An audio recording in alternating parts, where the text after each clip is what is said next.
Mani sauc Jolanta. Es dzīvoju Pierīgā, privātmājā. Ikdienā es strādāju birojā, ofisa darbu. Atbraucot mājās, es esmu dabā, un tad kopā ar savu ģimeni mēs ejam ārā staigāties pa mežu, braukāties ar riteņiem, rudenī sēņot. Kopumā esam zaļi domājoši. Mums latviešiem patīk dzīvot katram savā mājā, un mājiņas mums ir dažādas, lai arī esam kaimiņos. Katrs kurinam to savu māju citādāk.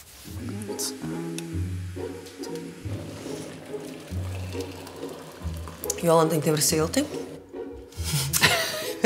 Jā, silti. Es uzgriezu siltumu. Tu uzgriezi siltumu. Nu, kā tad jūs kurinat savu māju? Ar gāzes katlu. Tā. Tas atrodas te. Un viss? Noslēpts.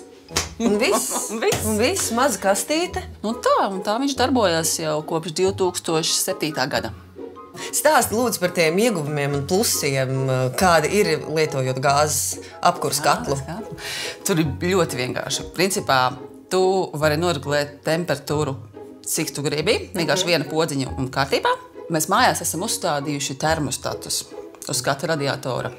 Un tas ir ļoti izdevīgi un ekonomiski, jo var regulēt katrā telpā savu temperatūru. Un te es varu redzēt, cik katrā istabā man ir grādi. Šis ir uzstādītais augšā melnais.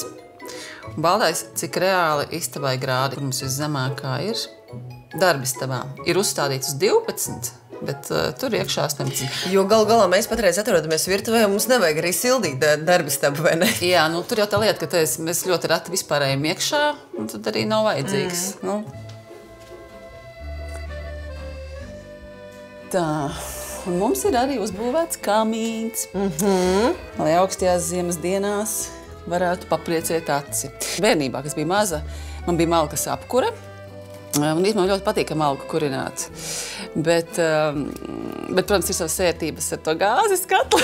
Tāpēc, principā, šis var drusiņi aizstāt arī to manu bērnības atmiņu, kad es tagad kurinu gan ar malku, gan ar gāzi. Bet ir bijuši kaut kādi gadījumi, kad gāzes katls nedarbojas un tiešām šis kamīns noder kā tāds mājas sildītājs, nu galvenais mājas sildītājs? Zinies, man liekas, tā īsti neatceros. Man liekas, nav bijis. Nē, tā nav bijis līdz šim vēl. Bet mēs uztaisījām tieši dēļ šī paša iemesla. Ja gadījumā kas, tad lai sasildās māja. Bet pagarām šis tā tīri. Mīļu. Jā. Lai būtu forši. Mēs darām tā.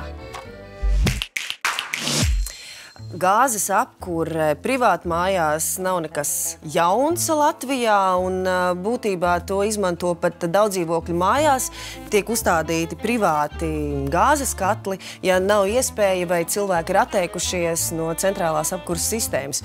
Piemēram, Liepājā, Rēzeknē, kādās citās pilsētās, Ventspilī, šis te īpatsvars gāzes katla izmantošanā ir stipri mazāks. Tur cilvēki vairāk izmanto malkas apkuru līdz pat 70%. Vispār gāze kā energoresurss un izmantot gāzi apkurē nav īsti videi draudzīgs veids, kā apsildīt savu māju. Tāpēc, ja tas tiek darīts, tad tomēr eksperti ieteikums būtu to nedarīt īpaši blīvi apdzīvotās teritorijās, to darīt, protams, privātmājā un kaut kur ārpus pilsētām, jo var veidoties smogs, un to mēs neviens negribam, jo tas mūsu veselībai neko labu nedara. Bet jautājums ir sekojošs. Vai jūs neesat apsvēruši iespēju mainīt apkuras sistēmu un šo te veidu, jo skaidrs, ka varbūt ne gluži jūsu reģionā, bet katrā gadījumā Rīgā pilnīgi noteikti būs dažādi ierobežojumi, lai varētu izveidot gāzes apkuri? Jā, cik, ja runājam par mūsu mājām, ja? Nu, protams, mums paliks gāze, bet kā mēs skatījāmies, mums arī kamīns. Tas vienmēr ir tā kā otrais... Variants B. Variants B. Ja beidzās elektrība, mums ir powerbanks. Līdz ar to... Jo arī gāzes katlam ir vajadzīga tomēr elektrība, lai to darbinātu, jā. Tieši tā. Un mums nākotnē vēl ir doma uzstādīt solāros paneļus. Mēs darām tā.